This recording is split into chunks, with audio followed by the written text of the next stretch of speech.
This video is sponsored by Squarespace. A slim and light 360-degree laptop with Samsung's exceptional S Pen that you could draw on like a tablet? Yes, please! Today we are taking a look at the Samsung Galaxy Book2 360 Pro. Hello, my name is Brad. I review tech for creative professionals, and this is the second iteration of Samsung's Galaxy Book2 Pro 360. That is a lot of words. Can we just call you Book? Now, Samsung has rolled out 3 iterations of this laptop over the last month. On the baseline, you have the 360, and then in the middle, you have the Pro, and then at the top end, you have the 360 Pro.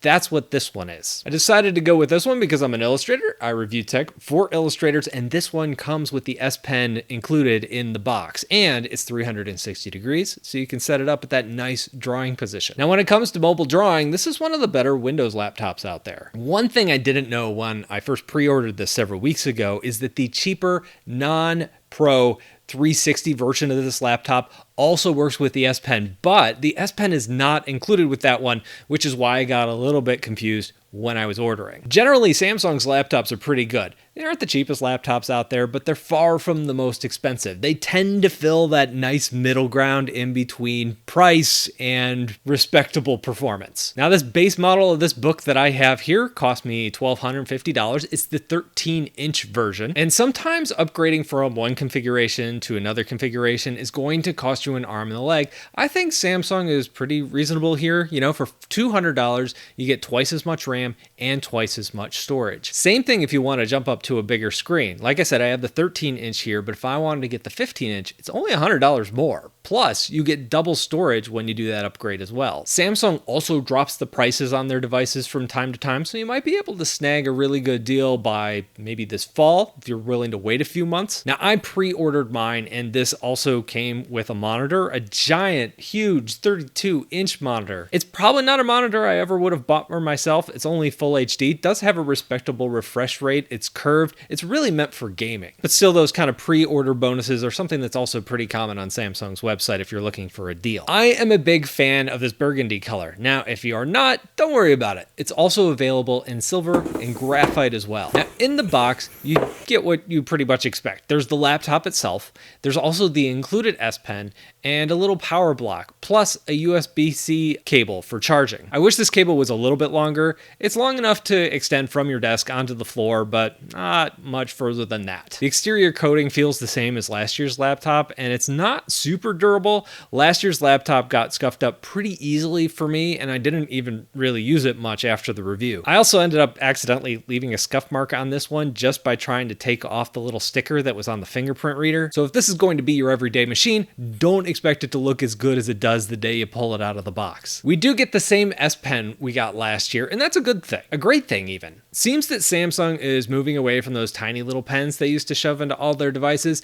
It's still available on the S22 Ultraphone, but on most of their laptops and tablets, they're now going with these wider, more comfortable to hold for long stretches version of the S Pen. Probably this laptop's best benefit is just how dang light it is and how thin it is too. That also means it's not going to be crazy powerful, but it's solid. This thing comes in 2 sizes, those 13 inches and 15 inches I mentioned before. This is a touchscreen. It's also a Super AMOLED Full HD display. It's not super high res. It's only 1920 by 1080, but I really do like Samsung Super AMOLED displays. They are beautiful displays. One thing to note about the AMOLED displays though is they're not super color accurate. I thought they were fine, but they tend to go for contrast and punchiness over super color accuracy. This year they upgraded this to a 12th gen Intel Core i7 processor. There is a fan on this thing. You are going to hear the fan a lot. It's not super loud or anything, but it's definitely there. There's some vents along the back to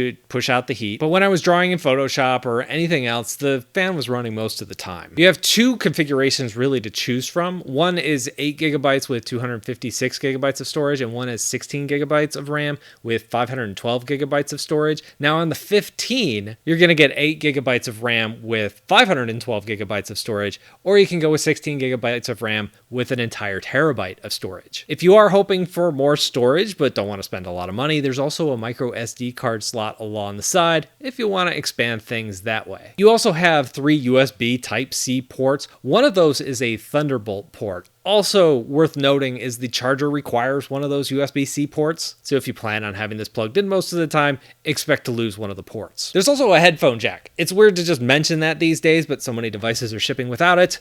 It's nice to have. You also have some amenities here. I mentioned the fingerprint reader before. That's on the keyboard. You also have a 1080p webcam. I guess 1080p webcams are starting to become more and more common on laptops, but still good to see here. The battery life is good. Now I'm getting about, I don't know, 5 to 6 hours of drawing on this thing. I know the website says it gets 21 hours, but battery life estimates for laptops live in a fantasy land that no mortal will ever be allowed to visit, including myself. It has a keyboard and a trackpad because, of course, it does. It's a laptop. The keyboard's pretty good. Since it's such a thin device, the keys don't have a ton of travel, so if you're looking for a really clicky, travel-y keyboard, this is probably not the one, but I think for the size and thinness of this device, it was fine to use. I thought it was good. Now, next up is drawing, but before I get there, I do want to shout out to today's sponsor, Squarespace. You already know Squarespace can build you a great website, but they also give you all the tools you need to take your business to the next level. Start by checking out all of the insights available in their analytics. Learn where your site visits and sales are coming from, and analyze which channels are the most effective. Improve your website and build marketing strategy based on top keywords and the most popular products and content. Squarespace also provides SEO tools. Every Squarespace website and online store comes with a whole suite of integrated features and useful guides that help maximize prominence among search results. And of course, you can stand out in any inbox with Squarespace's email campaigns. Collect email subscribers and convert them into loyal customers. Start with an email template and customize it by applying your brand ingredients like the colors and your logo. Go to squarespace.com for a free trial. When you're ready to launch, go to squarespace.com/BradColbo to save 10% on your first purchase of a website or domain.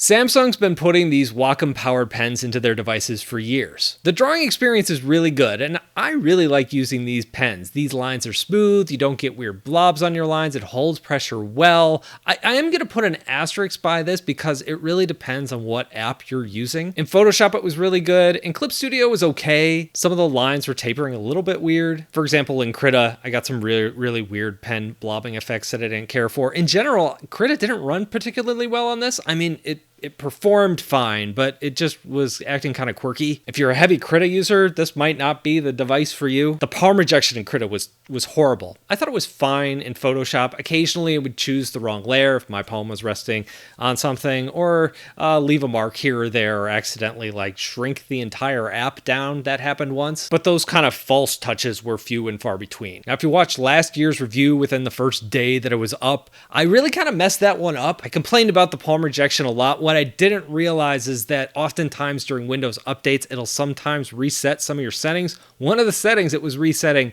was that palm rejection setting in there. Even with that on, I was still experiencing some problems, but it wasn't horrible. The tip of the pen is kind of rubbery, so it's going to have some drag on the glass screen. That's not a bad thing, but it is something you're probably going to have to get used to, especially if you're coming from a textured screen on a tablet or something like that. It feels fine, but it doesn't feel super natural or organic in any way. As far as drawing angles, there's only one that really works for me, and that is this thing lying flat.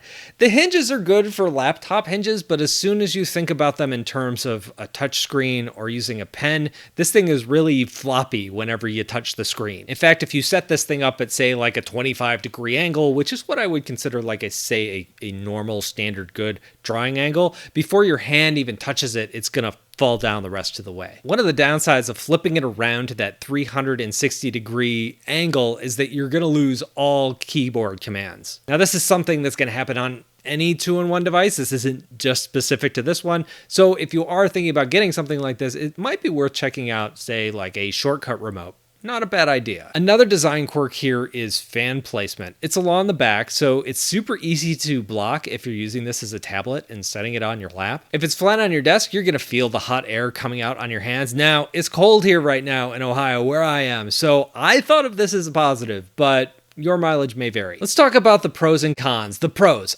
I think this laptop is a really good value. It's not built for super heavy duty workflows. I wouldn't do any 3D work on this or video editing work or anything like that, but popping out some high-res illustrations, it could totally do that, no problem. It performs great. And I feel like the compromises that it's making with the build quality or the fan noise or those little kind of things are just the kind of trade-offs you make when we're talking about price. And when you're talking about performance, I think you're getting a super duper thin laptop that has an i7 processor, not an i5. You're also getting 8 gig of RAMs, which is fine for most folks, for most illustration tasks. So yeah, that is the major pro. For the amount of money that you're spending, you're getting a pretty good product. Now the cons, I don't feel like there's really anything standing out like as a huge problem. There's some little nitpicks here and there, you know, the palm rejection's always going to be a thing. The build quality can be better. There's some things that I could see that could be improved, but those are also things that would probably increase the price of the product. I'm thinking about something like the Microsoft Surface Laptop Studio, for example. That device feels crazy premium. Like the fans are almost silent. The build quality is fantastic and the hinge is good. Like all those things, it nails them, but you're paying a lot more for that. So overall, what I feel like we have here is a really solid laptop at a really solid price. It's not bad, and it's gonna be plenty for a lot of you creators out there.